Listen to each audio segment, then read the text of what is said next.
It's happening, folks. The shift to a conflict, an economic war over gold and silver are happening right now.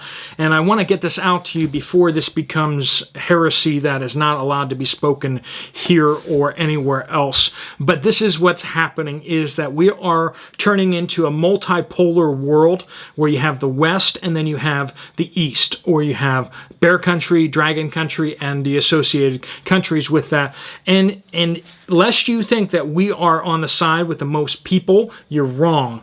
Because when we talk about dragon country and India combined, plus bear country and South Africa, Brazil, you look at other countries like Indonesia, they're leaning that direction, Iran. A lot of places in the world are really leaning towards that pole. They have a higher share of the GDP of the world, or the wealth production. They have a higher share of the energy production. They have a higher share of the population, for sure. And what they're saying is, if you listen to what they're saying, they are saying that they are sick and tired of being bullied by the rich, wealthy Americans and Europeans and being cheated and stolen from by Americans and Europeans. And so what is the plan? The big plan that they are working on right now, that they are starting to implement, and it's happening right now, folks, is that they are going to shift commodities, and they're going to shift the silver and gold and other metals and such like that over to a new system of pricing.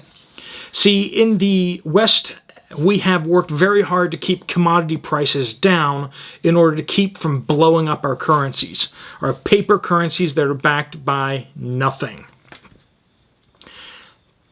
They only work as long as commodity prices stay down.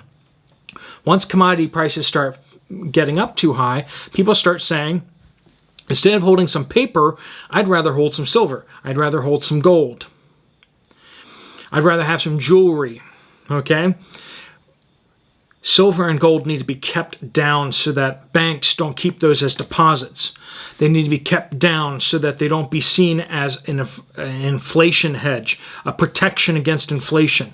They must be kept down and pegged to the dollar, because if they become disconnected from the dollar, they will be seen as an alternate or a competitor to the dollar. Now, these other countries of the other pole, they can't really get their act together on a unified currency, at least so far. But what they can agree on is that most of their countries are net exporters of resources, and they produce resources rather than produce banking, which is what the West does. Primarily, the United States and Europe's GDPs are centered around printing fake money and purchasing stuff around the world. So let me talk specifically about what's happening right now, is that you have three main large silver and gold markets out there, particularly silver. We're talking about COMEX, and we're talking about London and China, okay? The Shanghai Gold Exchange. So we have these three markets, in basically I'm drawing a blank. New York or Chicago, whatever it is, and then we have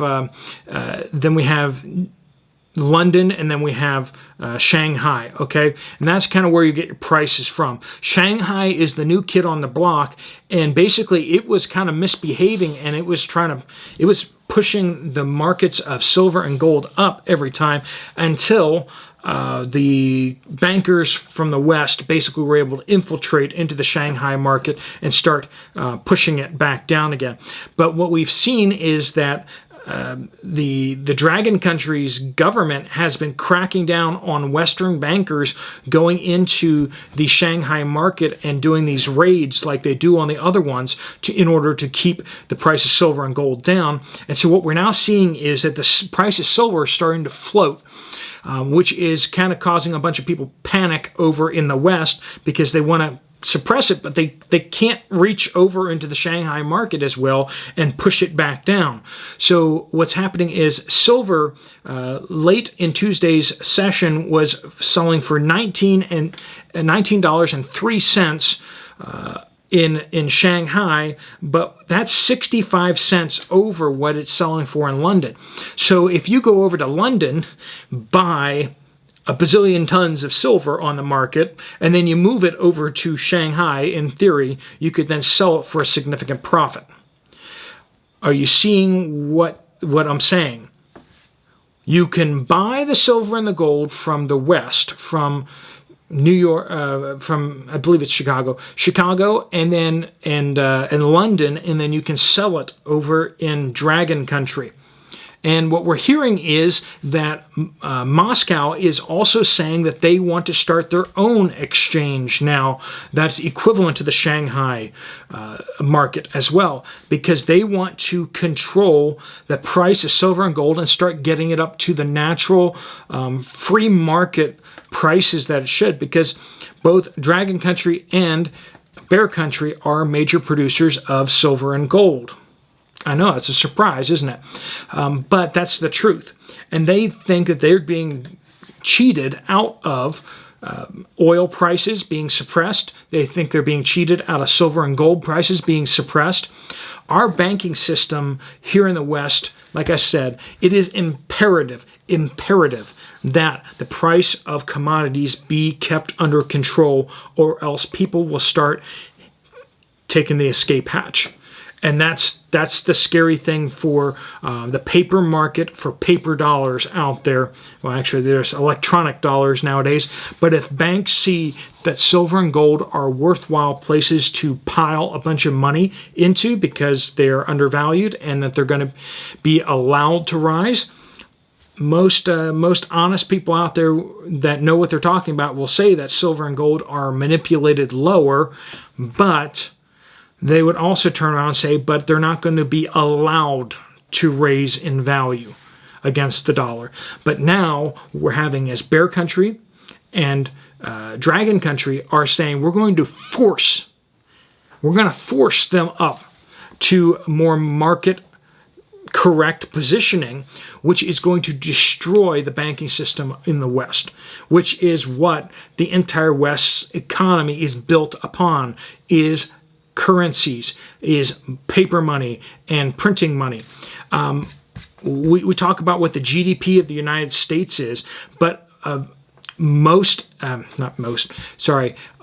it over 35% of the U.S. GDP is government spending, and over half of government spending is money that's being printed.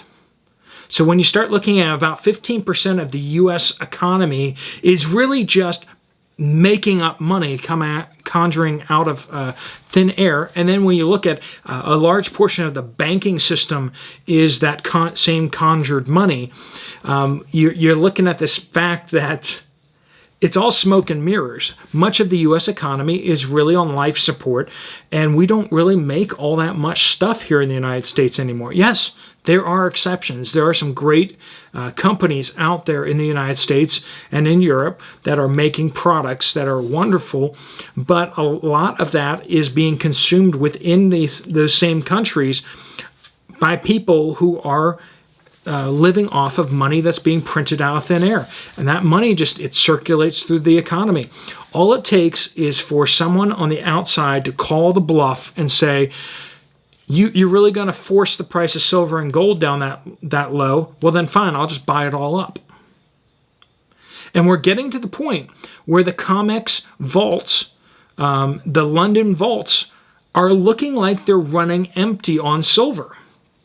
And there's Wall Street Silver out there that's kind of organizing this raid where just go in and just buy it up. But people who are silver stackers have been doing this for a lot longer than that because they know that it is all a lie. What they say they have in their vaults is not really true.